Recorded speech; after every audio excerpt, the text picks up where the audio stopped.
Para imam Tuhan yang saya kasihi, almarhum Bapak Saudara kita Yosef Latuan bersama segenap anggota keluarga, Bapak Ibu, saudara-saudari umat Tuhan yang sama saya kasihi. Bertitik pijak pada kedua bacaan yang barusan kita dengarkan dan renungkan bersama-sama. Izinkanlah saya menyampaikan beberapa hal untuk kita bersama berkenaan dengan peristiwa 40 hari kepergian Bapak Saudara kita Yosef yang malam ini kita syukuri dan kita rayakan dalam perayaan Ekaristi Kudus. Kita sesungguhnya pertama-tama harus menyadari bahwa tempat dunia di mana kita hidup dan berada sekarang hanyalah bersifat sementara. Rumah tempat kediaman kita hanyalah titipan sementara untuk setiap penghuni.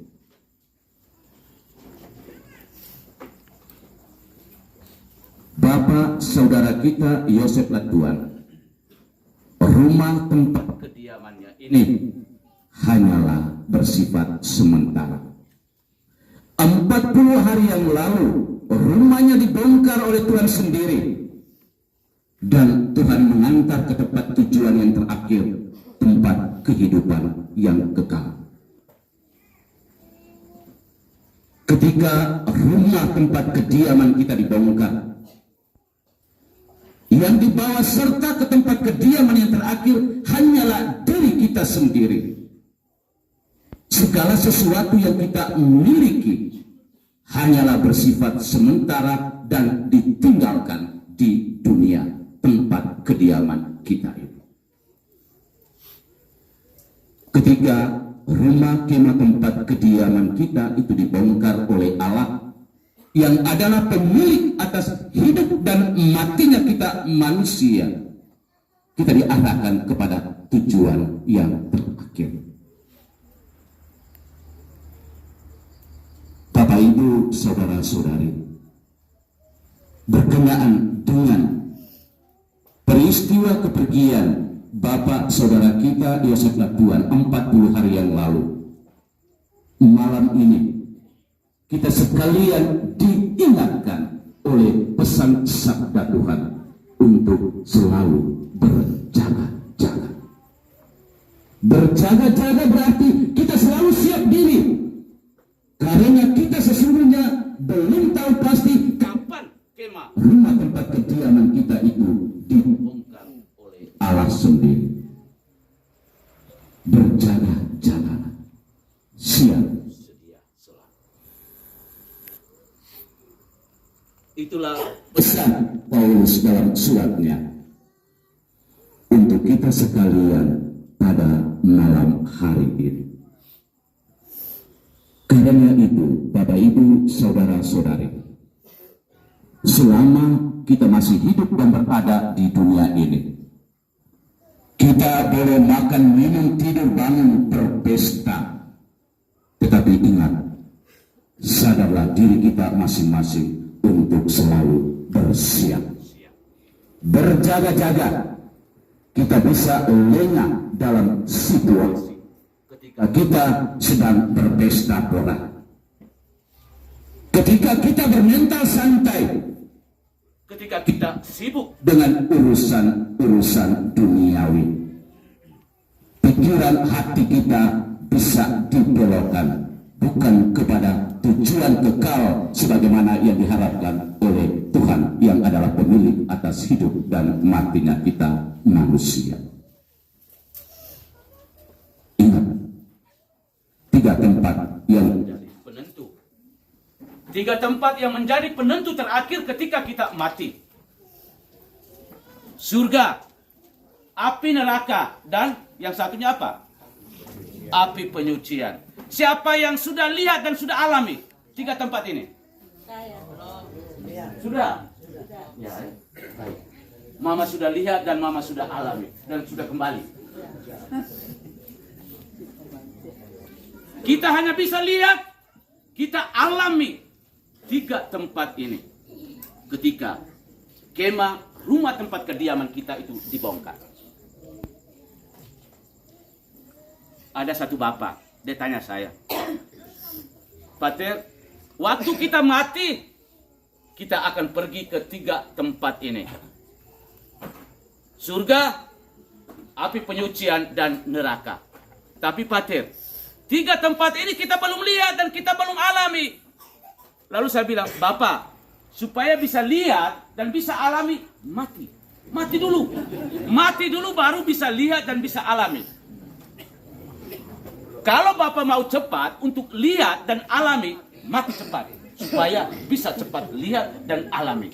Bentuk surga, bentuk api neraka, bentuk api penyucian itu bagaimana? Semua kita ini punya kerinduan. Kerinduan untuk memiliki 3 tempat ini kah? Halo? Kita semua ini punya kerinduan untuk memiliki 3 tempat ini kah? 1 tempat. 1 tempat, yaitu tempat apa itu? Surga. Surga. Dan itu harapan kita bersama. Dan justru harapan kita ini, malam ini kita bawa serta dalam perayaan kudus ini. Untuk Bapak Saudara kita, Yosef Latuan. Kita datang dengan satu harapan bahwa rumah kemah tempat kediaman yang dibongkar oleh Allah, pemilik atas hidup dan mati pada 40 hari yang lalu, dibawa menuju kepada tujuan terakhir. Dan dia sendiri sudah menyiapkannya. Amin. Amin. Itu harapan kita bersama. Tidak ada satupun yang datang dan memiliki harapan, "Oi Bapak Yosef Latuan, engkau sekarang di api neraka."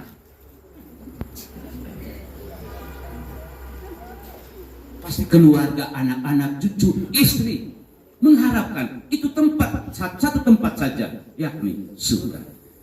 Dan justru harapan ini dipadukan menjadi satu kekuatan yang menjadi kekuatan kita bersama dalam perayaan kudus ini. Bahwa Bapak Saudara kita, Yosef Latuan, rumah tempat kediamannya dibongkar dan Tuhan sendiri mengantarnya ke tempat tujuan yang terakhir, yakni surga itu sendiri. Karena itu, Bapak Ibu Saudara-saudari, malam ini dengan peristiwa mengenang kepergian Bapak Saudara kita Yosef Latuan, kita juga diingatkan sekali lagi. Berjaga-jaga, siap diri baik-baik. Karena semua kita ini tidak tahu kemah tempat rumah kediaman kita ini kapan dibongkar oleh Tuhan. Dan dibongkar oleh Tuhan itu hanya satu, pada saat kematian. Pada saat kematian, rumah kemah kediaman kita dibongkar oleh Tuhan.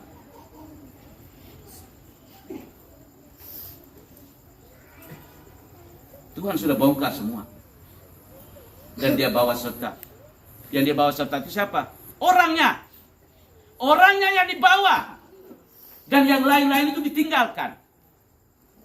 Tuhan tidak bawa harta kekayaan atau rumah tempat kediaman buatan manusia. Tetapi dia bawa dan dia tunjukkan. Ini rumah tempat kediaman buat tangan saya sendiri. Saya berikan kepada kamu. Dan itu menjadi harapan kita bersama. Kita yakin dan percaya bahwa melalui perayaan kudus mengenang 40 hari kepergian Bapak Saudara kita Yosef Latuan ini, rumah tempat kediaman abadi sesungguhnya sudah disiapkan. Tuhan bongkar, tetapi dia juga menyiapkan tempat untuk dia. Tidak hanya bongkar tempat kemah kediamannya, lalu tidak menyediakannya. Tetapi Tuhan sesungguhnya juga menyiapkan tempat kediaman yang baru, yang adalah buah tangannya sendiri. Hasil buah tangan manusia itu ditinggalkan di dunia ini.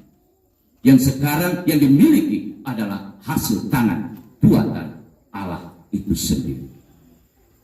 Mari dalam hidup kita ini kita lebih mempersiapkan diri, berjaga-jaga, siap diri baik-baik, karena kapan kemah kita ini dibongkar kita sesungguhnya tidak tahu pasti. Yang pasti bahwa jalanilah hidup panggilan kita secara baik, benar, dan bertanggung jawab. Inilah 3 poin penting yang harus kita bawa serta, yang menjadi tujuan yang terakhir untuk kita miliki, yakni rumah Tuhan itu sendiri. Kita berdoa dan berharap semoga Bapak Saudara kita Yosef Tuhan tidak ditinggalkan oleh Tuhan di tempat kediaman yang sungguh-sungguh menderita, yang sengsara, tetapi tempat kediaman yang sungguh-sungguh dibuat oleh buah tangannya sendiri. Kita berdoa juga untuk istri, anak-anak, cucu cecek yang ditinggalkannya. Semoga penghiburan dan kekuatan yang datang dari Allah sendiri senantiasa meneguhkan dan menguatkan mereka, dan senantiasa selalu menaruh harapan yang satu bahwa Bapa suami mereka kini berada di tempat kediaman yang kekal. Mari kita berjaga-jaga sambil berbuat baik, benar di dalam hidup kita ini. Karena kapan kemah rumah kediaman kita dibongkar, kita sesungguhnya tidak tahu pasti. Berjaga-jagalah, tetap berbuat baik, dan tetap bersatu dengan Tuhan